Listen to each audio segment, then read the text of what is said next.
Bismillahirrahmanirrahim. Assalamualaikum warahmatullahi wabarakatuh. Alhamdulillah, wassalatu wassalamu ala rasulillah wa ala alihi wa sahbihi wa sallama tasliman katsira, amma ba'd. Puji dan syukur senantiasa kita panjatkan kehadirat Allah Jalla wa Ala, Zat yang telah berfirman di dalam Al-Quranul Karim pada surat Ibrahim dengan firman-Nya, wa in ta'uddu ni'matallahi la tuhsuha innal insana lazalumun kaffar. Dan kalaulah kalian ingin menghitung-hitung akan nikmat Allah atas kalian, la tuhsuha, niscaya kalian tidak akan pernah mampu menghitungnya. Innal insana lazalumun kaffar, sesungguhnya manusia itu selalu melakukan kezaliman dan kekufuran. Salawat beserta salam semoga senantiasa tersanjung sajikan kepada Nabi besar kita Muhammad bin Abdullah bin Abdul Muttalib bin Hashim bin Abdi Manaf bin Qusay bin Lu'ay bin Murrah bin Ka'ab sallallahu alaihi wasallam, yang telah bersabda, "May yuridillahu bihi khairan yufaqihu fid din." Barang siapa yang Allah inginkan kebaikan untuknya, niscaya Allah akan perdalamkan pengetahuannya tentang agama Islam. Hadis riwayat Al-Imam Al-Bukhari dari sahabat Muawiyah ibnu Abi Sufyan radhiyallahu anhu.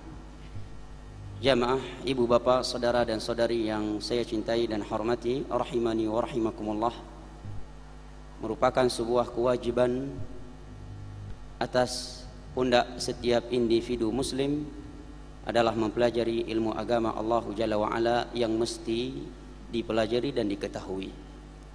Di dalam hadis yang diriwayatkan oleh Al-Imam Abu Daud, At-Tirmidzi, An-Nasa'i, Ibnu Majah, Imam Ahmad dan yang lain-lainnya, datang dari beberapa sahabat Nabi sallallahu alaihi wasallam bahwa Nabi sallallahu alaihi wasallam bersabda, "Talabul ilmi fardiyatun ala kulli muslim." Sesungguhnya menuntut ilmu agama merupakan kewajiban atas seluruh individu muslim. Ditanyakan kepada Imam Ahmad bin Hanbal, Abu Abdullah, seorang yang hidup di masa Imam Syafi'i pada abad kedua, dikatakan kepada beliau, ilmu agama yang seperti apa yang mesti dipelajari oleh setiap muslim, di mana seluruh muslim harus mempelajarinya, tidak boleh meninggalkannya. Maka beliau menjawab, ma yaqumu bihi dinu, adalah ilmu pembahasan yang dengannya dia bisa melaksanakan agamanya. Artinya apa yang diperintahkan? Dia berkewajiban salat, maka wajib bagi dia mempelajari sifat salat Nabi. Dia berkewajiban wudhu, maka fardhu ain baginya untuk mempelajari sifat wudhu Nabi sallallahu alaihi wasallam. Dia berkewajiban zakat, maka fardhu ain baginya mempelajari ahkam zakat. Dia berkewajiban haji, maka fardhu ain baginya untuk mempelajari haji. Dan di antara bahkan perkara yang paling penting yang itu merupakan tiang agama kita yang mestinya kita pelajari adalah ahkam salat. Merupakan prinsip di dalam Islam bahwa beramal tidak boleh dengan meraba-raba atau membeu manusia siapapun dia. Apakah yang kita ikuti tersebut seorang ulama ataukah bukan? Karena prinsip di dalam beragama adalah beramal di atas pengetahuan sebelum melakukan. Allah Subhanahu wa taala berfirman di dalam surat Al-Isra, "Wa la taqfu ma laysa laka bihi 'ilm. Inna as-sam'a wal basara wal fu'ada kullu ulaika kana 'anhu mas'ula." Janganlah sekali-kali engkau melakukan sesuatu tanpa ilmu.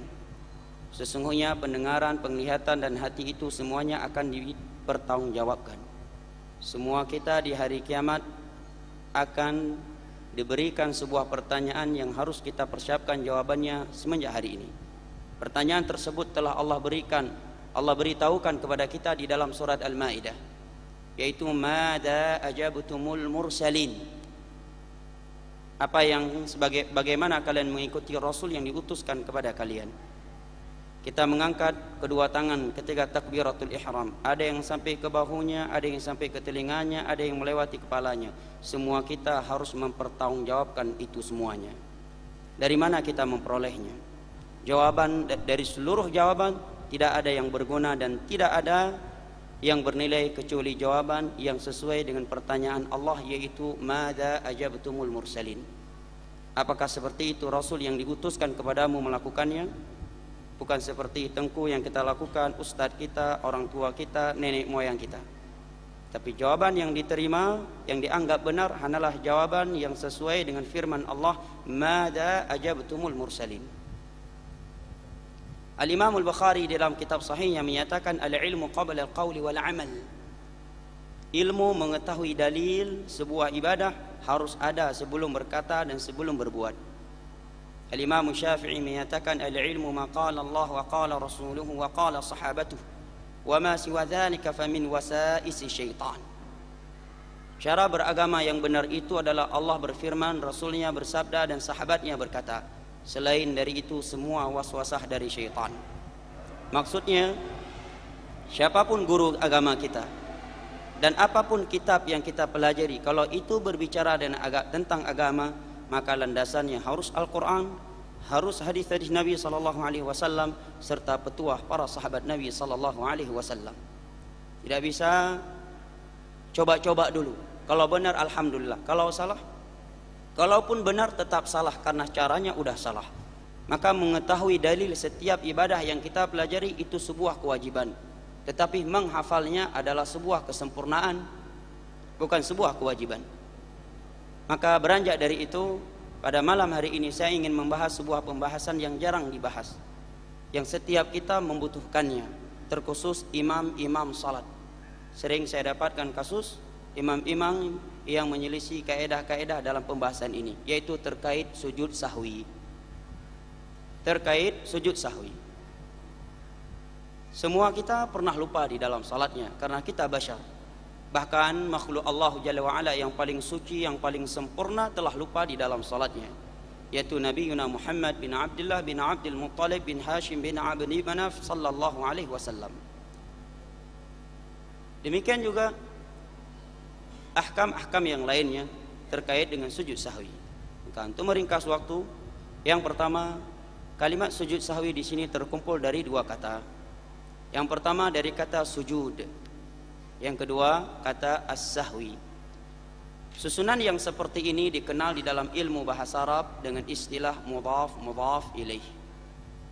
Susunan yang seperti ini dikenal di dalam ilmu bahasa Arab dengan istilah mudhaf ilaih. Sebuah kaidah bahwa antara mudhaf dan mudhaf ilaih itu tersimpan makna satu dari tiga huruf, min, li, atau fi. Maka arti sujud sahwi di sini adalah sujudun lisahwi, sujud karena lupa. Itu arti sujud sahwi, sujud karena lupa. Tentang pembahasan sujud sahwi ini telah dibukukan oleh para ulama telah dibahas oleh para ulama dengan pembahasan khusus di dalam kitab-kitab fikih mereka. Di hadapan saya ada sebuah kitab namanya Al-Mughni, kitab perbandingan madhab yang ditulis oleh Al-Imam Al-Mughni yang hidup pada tahun 600 Hijriah. Kitab perbandingan madhab, kurang lebih sama saya ada 12 jilid atau 14 jilid. Tentang pembahasan sujud sahwi ini, beliau membahas di sini kurang lebih hampir 100 lembar. Hampir 100 lembar. Tentunya kalau saya bacakan dan saya uraikan masail yang dalam yang dibahas oleh para ulama terkait sujud sahwi, maka tentunya waktunya tidak mencukupkan, karena waktu kita hanya ada 30 menit kurang lebih. Maka dari itu saya ingin menyebutkan kaedah-kaedah dasar dan penting yang apabila kaedah tersebut telah kita pahami dan telah kita hafal, maka akan mudah bagi kita untuk menerapkan sujud sahwi yang sesuai dengan sunnah Rasulullah sallallahu alaihi wasallam.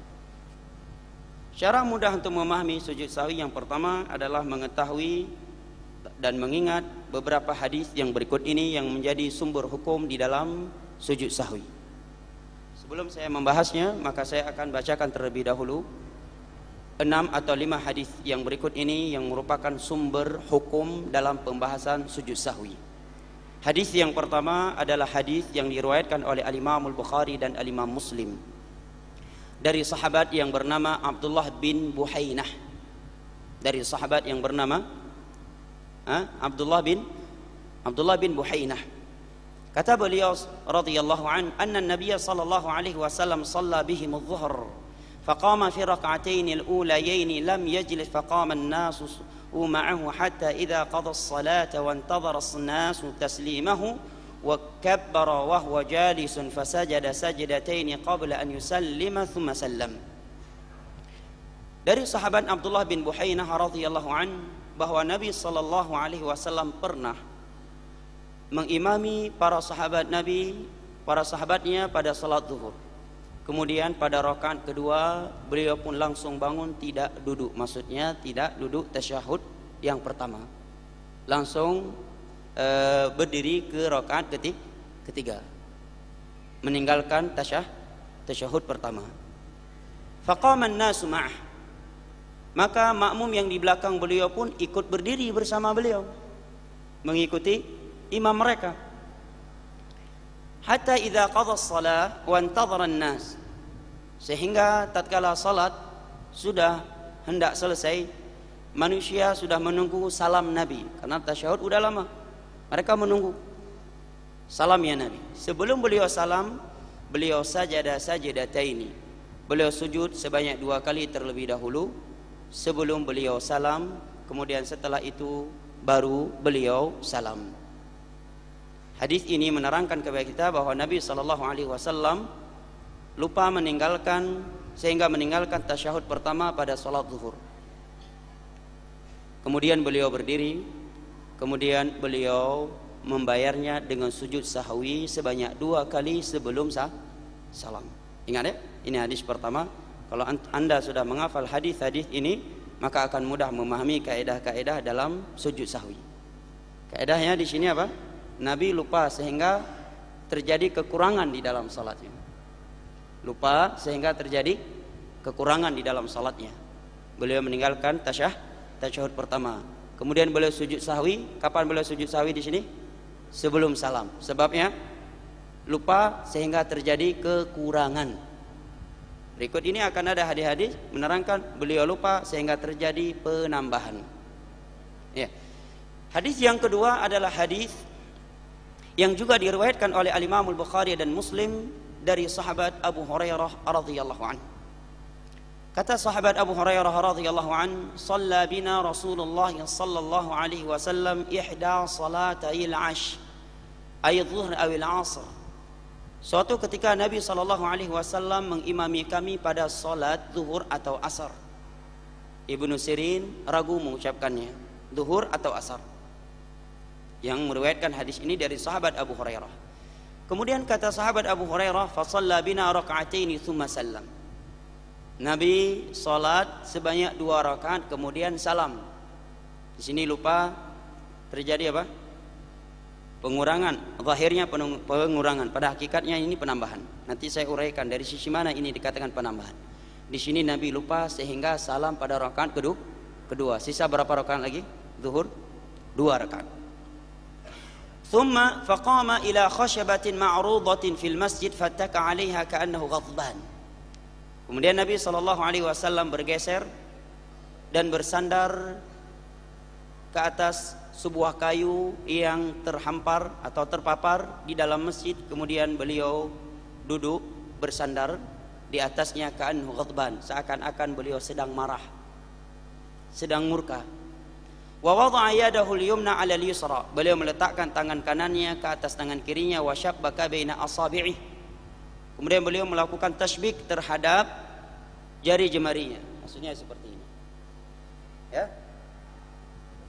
Kemudian kata Abu Hurairah radhiyallahu an, wa wada'a khaddahu al-ayman 'ala dhahri kaffihi al-yusra, dan beliau meletakkan pipi kanannya ke atas punggung tangan kirinya. Artinya beliau bersandar tadi sambil merebahkan tubuhnya, ya, bagian kanan. Wa kharaja sur'an min abwabil masjid. Sebagian para sahabat ada yang sudah keluar dari masjid dan mereka sambil berkata, qusratis shalah, sepertinya hari ini salat udah dipangkas. Buktinya Nabi salat zuhur sebanyak 2 rakaat. Wa fil qauni Abu Bakrin wa Umar fahaba an yukallimah. Di dalam bersama jamaah ada sahabat Abu Bakar, orang yang number 1 dari umat ini. Kalau Syiah menyatakan number one Ali bin Abi Thalib. Akidah Islam orang yang number one adalah Abu Bakar radhiyallahu anhu. Dengan bukti ketika beliau hijrah, beliau memilih Abu Bakar sebagai sahabatnya. Ketika beliau sakit, beliau meminta Abu Bakar yang menggantikan beliau sebagai imam salat. Dan setelah beliau wafat, Abu Bakar yang dipilih oleh kaum muslimin sebagai khalifah pengganti Rasulullah sallallahu alaihi wasallam. Wa Umar, dan juga ada Umar. Fahaba an yukallima, tetapi Abu Bakar dan Umar enggan berbicara. Artinya tidak mengingatkan Nabi sallallahu alaihi wasallam. Wa fil qauni rajulun yadayhi tulun. Di tengah-tengah jamaah ada seorang lelaki yang tangannya itu panjang. Tangannya panjang memang hakikat di sini, bukan majas. Bukan istilah seorang pencuri, memang tangannya panjang. Ya. Ukuran tangannya itu panjang. Sehingga diistilahkan dzul yadain di saat itu, orang yang panjang tangannya. Tapi maksudnya ukurannya yang panjang. Qala, dia berani berkata, ya Rasulullah, wahai Rasulullah, anasita am qusratis salah? Wahai Rasulullah, Anda lupa atau memang salat udah dipangkas? Yang zuhur menjadi 4. Mendengar pertanyaan sahabat yang disebut dengan dzul yadain ini, Nabi pun menjawab, lam ansa wa lam tuqsar. Saya tidak lupa dan salat pun belum dipangkas. Menunjukkan Nabi lupa, karena Nabi menyatakan saya enggak lupa dan salat pun enggak dipangkas. Kalau enggak dipangkas berarti lupa. Cuma Nabi tidak sadar beliau lupa. Maka Nabi bertanya, akama yaqulu dzul yadain, apakah benar apa yang dikatakan oleh dzul yadain ini, saya tadinya salat 2 rakaat? Maka para sahabat menjawab, na'am, betul ya Rasulullah, Anda baru salat 2 rakaat. Fataqaddama fa shalla ma taraka thumma sallam. Beliau pun maju kembali dan menyempurnakan salatnya, melaksanakan salat yang tersisa 2 rakaat tadi. Setelah itu salam, thumma kabbar wa sajada mithla sujudihi. Kemudian beliau bertakbir dan sujud sebagaimana sujud biasa beliau atau lebih panjang. Thumma rafa'a ra'sahu. Kemudian beliau mengangkat kepalanya wa kabbar dan bertakbir. Maksudnya duduk di antara 2 sujud. Thumma kabbar wa sajad. Setelah itu beliau sujud kembali, takbir kembali dan sujud lagi. Seperti sujud biasa beliau atau lebih panjang. Thumma rafa'a ra'sahu wa kabbar. Kemudian beliau mengangkat kepalanya dan bertakbir. Kemudian thumma sallam, setelah itu beliau salam. Hadis ini menerangkan kepada kita bahwa Nabi sallallahu alaihi wasallam lupa pada salat zuhur sehingga melakukan salat zuhur sebanyak 2 rakaat. Kemudian diingatkan oleh para sahabatnya radhiyallahu anhum, maka beliau pun maju dan melakukan yang tersisa dari salat tersebut. Kemudian salam, setelah itu takbir, turun sujud sahwi, kemudian takbir lagi, bangun dari sujud, duduk di antara 2 sujud, kemudian takbir lagi, turun sujud, kemudian takbir lagi, bangkit dari sujud. Setelah itu beliau salam. Di sini beliau lupa sehingga terjadi apa? Kekurangan atau penambahan? Ahsan. Di sini terjadi kekurangan, tapi hakikatnya ini penambahan. Kenapa? Karena beliau sudah melakukan sujud sebanyak 4 kali di dalam sebuah rakaat, atau sudah menambahkan dengan 2 sujud sahwi, 1 jilsah dan 2 salam. Hakikatnya penambahan. Maka dari ini para ulama menyatakan, barang siapa yang lupa kemudian terjadi penambahan, maka sujud sahwinya itu setelah salam. Kaidahnya ya, jelas ya? Dia lupa sehingga terjadi penambahan di dalam salat, maka letak sujud sahwinya di mana? Setelah salam. Sebagaimana hadis ini. Ya.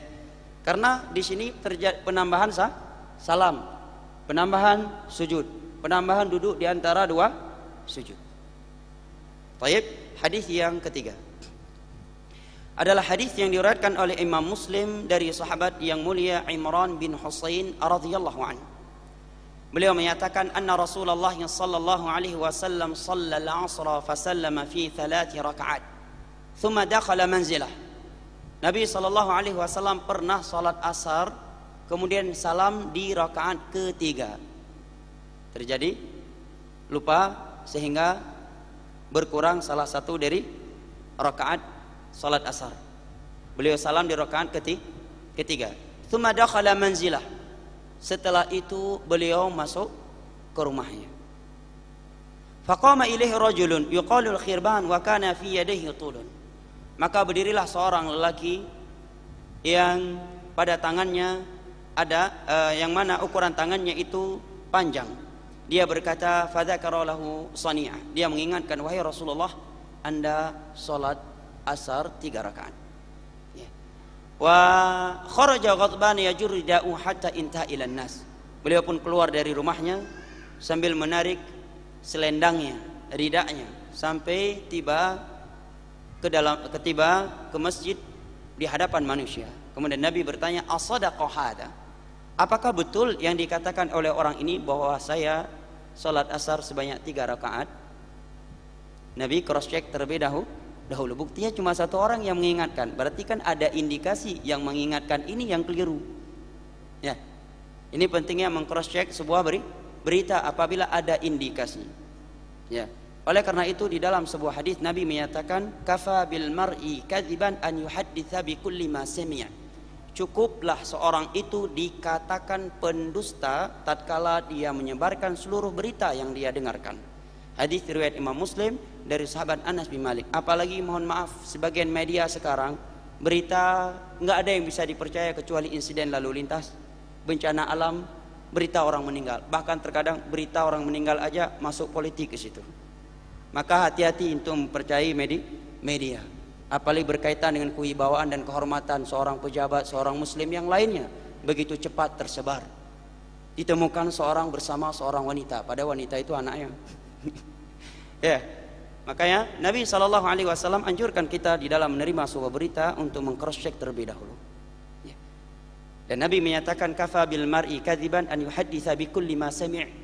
Cukup seorang itu dikatakan pendusta tatkala menyebarkan seluruh berita yang dia dengarkan. Ya, maka di sini Nabi SAW melihat ada indikasi, jangan-jangan yang mengingatkan beliau ini keliru. Buktinya dari seluruh jamaah hanya satu orang yang mengingatkan. Nabi pun meng-cross check apa yang dia ingatkan. As-sadaqah hada? Apakah benar yang dikatakan oleh orang ini?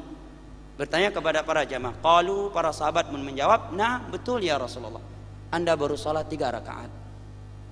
Fasalla raka'atan. Kemudian beliau pun salat 1 rakaat lagi.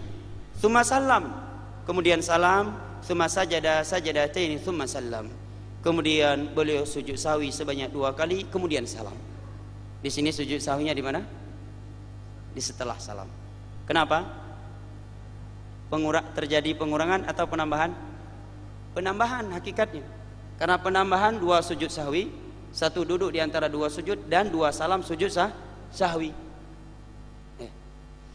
Hadis yang berikut ini adalah hadis sahabat Abdullah bin Abbasin radhiyallahu anhuma, Abdullah bin Mas'udin radhiyallahu anhuma.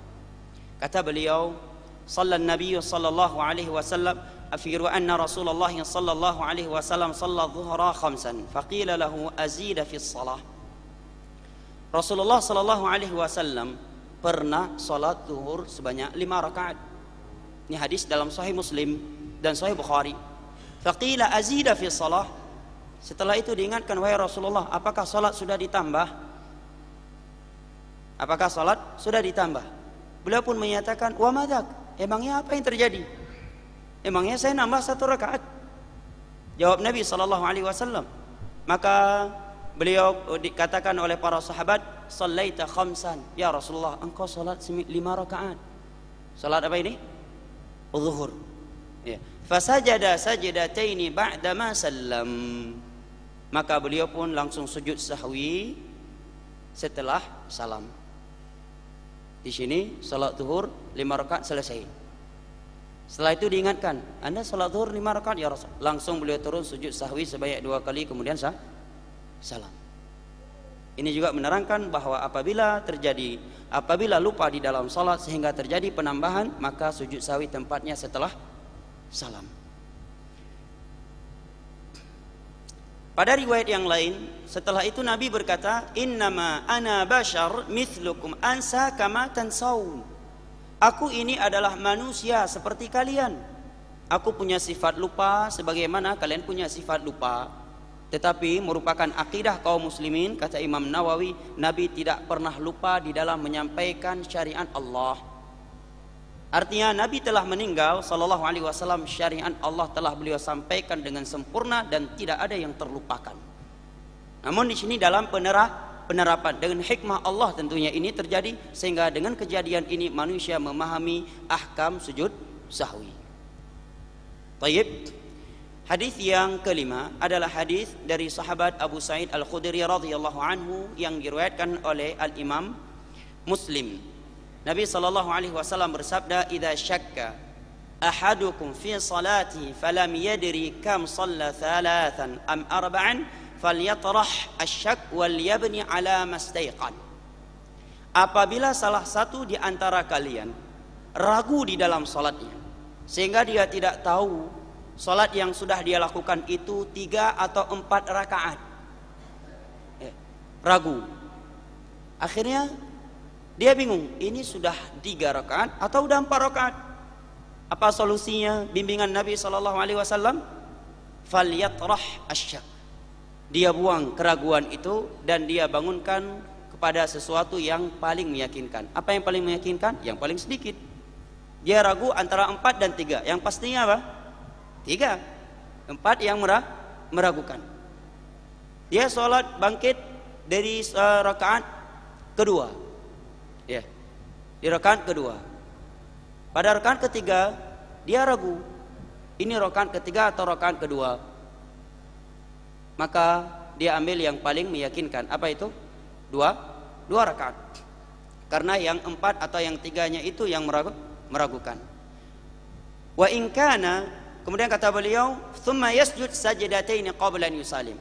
Kemudian setelah itu hendaknya dia sujud sahwi sebanyak 2 kali sebelum salam. Di sini terjadi kelupaan sehingga ragu. Berapa rakaat sudah dia lakukan? Maka Nabi memberi bimbingan bahwa letak sujud sahwi di sini kapan? Sebelum salam. Fa in kana shalla khamsan syafa'na lahu salatah.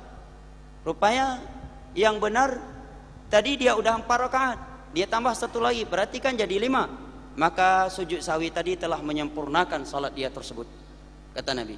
Kalau rupanya benar, dia mengambil yang 3 dan itu benar, sehingga salat dia pun betul 4 rakaat dalam salat zuhur, maka sujud sahwi itu hikmahnya kana targhiman lisyayatin, untuk membuat murka syaitan. Untuk membuat murka syaitan. Kesimpulan dari hadis yang kelima ini, bahwa apabila seorang lupa di dalam salatnya sehingga ragu berapa rakaat sudah dia lakukan, maka letak sujud sahwinya di mana? Sebelum salam. Hadis yang terakhir yang juga merupakan sumber hukum dalam ahkam sujud sahwi. Hadis yang diriwayatkan oleh Al-Imam Abu Daud dan Al-Imam Tirmidzi, disahihkan oleh Imam Nawawi dalam Majmu' Syarhul Muhadzab dan Syekh Al-Albani dalam Sahih Sunan At-Tirmidzi pada nomor 399 dari sahabat Abdurrahman bin Auf, seorang saudagar dari kalangan sahabat Nabi SAW, sehingga jangan dikira sahabat itu semuanya miskin. Abdurrahman bin Auf seorang konglomerat. Radhiyallahu anhu qala, beliau menyatakan bahwa aku mendengar Nabi SAW bersabda, "Idza saha ahadukum fi salati falam yadri wahidatan shalla aw thnataini falyabni ala wahidah."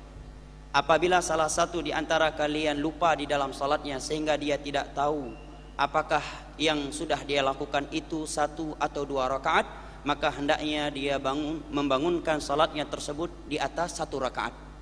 Ini juga memberi penjelasan terhadap hadis di atas tadi, bahwa ini maksud dibangun di atas hal yang meyakinkan, maksudnya pilih yang paling sedikit. Fa in lam yadri thintain aw shalla thalathan falyabni ala thintain.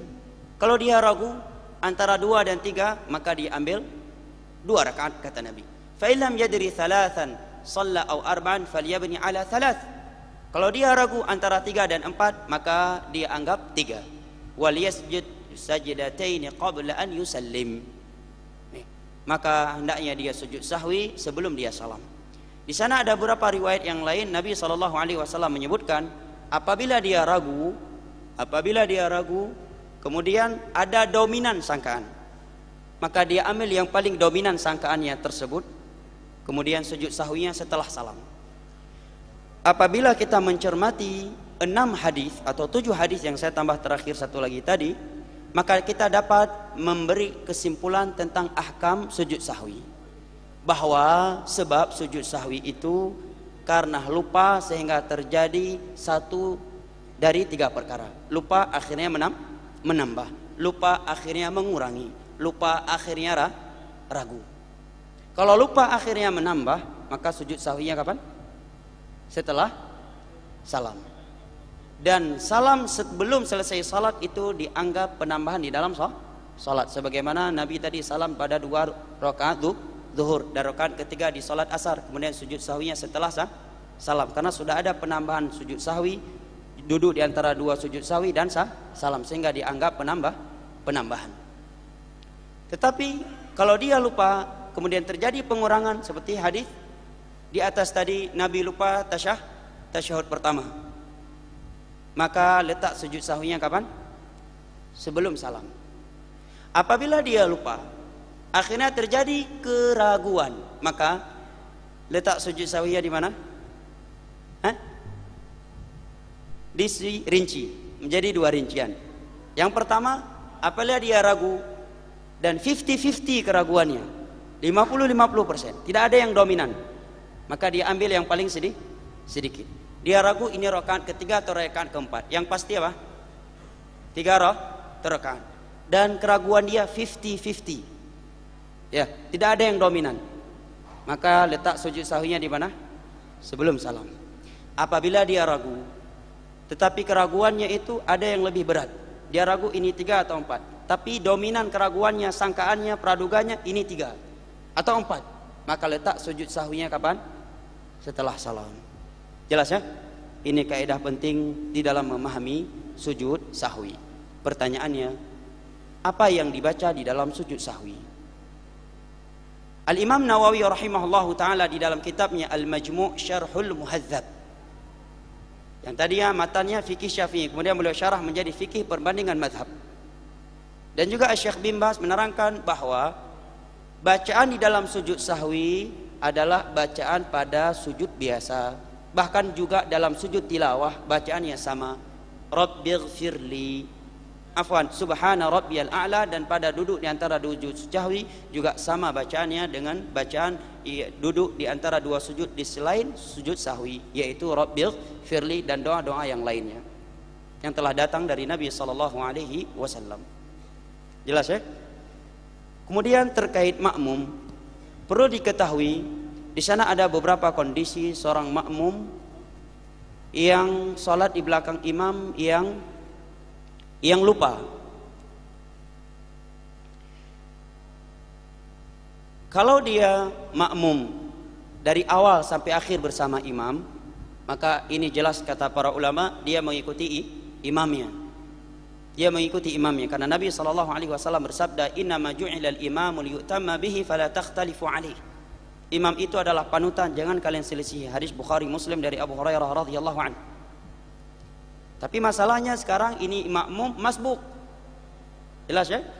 Dia dapat 2 atau 3 atau 1 rakaat bersama imam. Dan di saat imam mau sujud sahwi, dia kan mau bangkit. Ya. Di sini ada 2 kondisi imam mau sujud sahwi dan dia masbuk. Sisa 2-3 rakaat lagi. Apakah imam sujud sahwi sebelum salam ataukah imam sujud sahwi setelah salam? Maka kata para ulama, bagi makmum yang masbuk tersebut tidak boleh ikut sujud sahwi karena dia tidak boleh keluar dari solat sebelum sempurna solatnya. Dia bangkit lagi, menunaikan apa yang tersisa, kemudian dia sujud sahwi setelah itu selesai. Apakah setelah atau sebelum salam? Sesuai dengan kaidah di atas tadi. Jelas ya? Kemudian pembahasan berikutnya, apabila seorang makmum terjadi lupa sehingga terjadi salah satu dari 3 perkara di atas tadi, dan imam nggak lupa, apakah dianjurkan makmum untuk sujud sahwi sendirinya? Jelas ya? Dia bangkit lupa tasyahud al-awwal, makmumnya nggak lupa, imamnya nggak lupa, dia yang lupa. Apakah dianjurkan? Al-Imam Nawawi dan ulama fikih menerangkan tidak dianjurkan. Apa alasannya?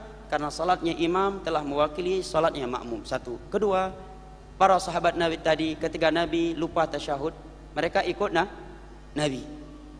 Mereka ikut Nabi, tidak langsung turun menyempurnakan tasyahud sendiri. Menunjukkan kalau seorang makmum lupa atau meninggalkan sesuatu bersama imam, dia ikuti imamnya. Kecuali yang dia lupakan adalah sesuatu yang rukun dari salat, maka salatnya imam tidak bisa membayar rukunnya makmum yang terlupakan olehnya. Begitu selesai salam dia ingat, na'udzubillah, tadi lupa Al-Fatihah. Al-Fatihah rukun salat menurut pendapat yang rajih dalam salat jahriyah dan sirriyah. Ya, kalau sirriyah ya juga terjadi khilaf di antara ulama, tapi yang rajih dia rukun salat. Maka selesai imam salam, dia bangkit satu rakaat lagi. Dia bayar satu rakaat lagi. Satu rakaat tadi tidak teranggap dari seluruh apa yang ada di dalam rakaat tersebut. Dia bangkit lagi, kemudian dia menunaikan satu rakaat penuh. Jelas ya? Pertanyaan terakhir. Apabila imam lupa pada salat zuhur, akhirnya dia salat berdiri ke rakaat kelima, apa sikap makmum di belakang? Makmum sudah mengingatkan, subhanallah, ya, tapi imam tetap berdiri. Apa sikap makmum? Satu, ini pertanyaan pertama. Pertanyaan kedua, apakah imam yang berdiri di rakaat kelima dari salat zuhur, asar, isya, atau rakaat keempat dari salat maghrib, atau rakaat ketiga di salat subuh, apakah kita katakan serta merta ini imam nggak paham fikih atau lupa atau salah? Enggak bisa, kata para ulama. Bisa mungkin dia lupa satu, bisa mungkin karena kefakihan dia. Kenapa? Karena dia ingat rupanya ada salah satu dari rakaat dia tadi belum membaca Al-Fatihah, maka dia bangkit membayar satu rakaat yang tidak sah karena tidak membaca rukun salat, yaitu Al-Fatihah. Namun sikap makmum di belakang tetap tidak boleh mengikuti imamnya. Mereka menunggu di belakangnya sampai dia turun kembali tasyahud, kemudian tasyahud bersamanya dan ikut sujud sahwi bersamanya. Kenapa demikian? Karena kata para ulama ahli fiqh, al-khata' la yutaba'. Sesuatu yang keliru tidak boleh diikuti. Jelasnya ini beberapa pembahasan. Yang terakhir, mungkin ada yang bertanya, kok bisa Nabi SAW lupa? Jawabannya, kenapa enggak bisa? Beliau manusia dan beliau sendiri yang sudah menyatakan tadi. Dan lupa di sini bukanlah kekurangan, bukanlah bentuk aib dan kekurangan bagi beliau, karena itu sifatnya manusiawi. Dan hikmahnya ini ingin membersihkan logika sebagian manusia yang sudah rusak dan dikotori oleh kesyirikan, sehingga ada yang menyembah beliau. Maka beliau adalah manusia yang tidak boleh disembah, tidak boleh dipalingkan ibadah kepada beliau, diminta kepada beliau. Tetapi beliau adalah utusan Allah yang harus diikuti, ditaati perintah-perintahnya dan ditinggalkan larangan-larangannya. Dan Nabi sendiri tadi telah menyatakan, saya manusia biasa, bisa lupa dan bisa lupa sebagaimana kalian lupa. Tetapi beliau tidak lupa dalam menyampaikan syariat Allah Subhanahu wa taala. Dalam artian beliau meninggal seluruh isi syariat Allah telah beliau sampaikan, tak ada satupun yang terlupakan. Baik, saya persilakan apabila ada kritikan dan masukan untuk disampaikan dengan segala hormat.